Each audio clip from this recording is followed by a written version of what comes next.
Hey everybody, this is a real quick video in case you have Edifier Stax Spirit S3 wireless Bluetooth headphones and you need to do a hard reset to the factory default settings on them.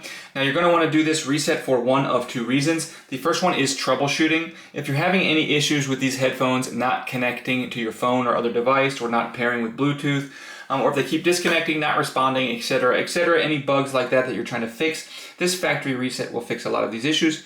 Also, the second reason is if you just, for whatever reason, you want to delete all the pairing history off of these headphones, maybe you want to pair them with a new device or something like that, we can just get a fresh start. We can just delete all the pairing history and start fresh. So in order to do this, our headphones need to be on and they should not be connected to anything. So you might need to turn the Bluetooth off on your phone or whatever, just to make sure they're not connected to anything while they're turned on.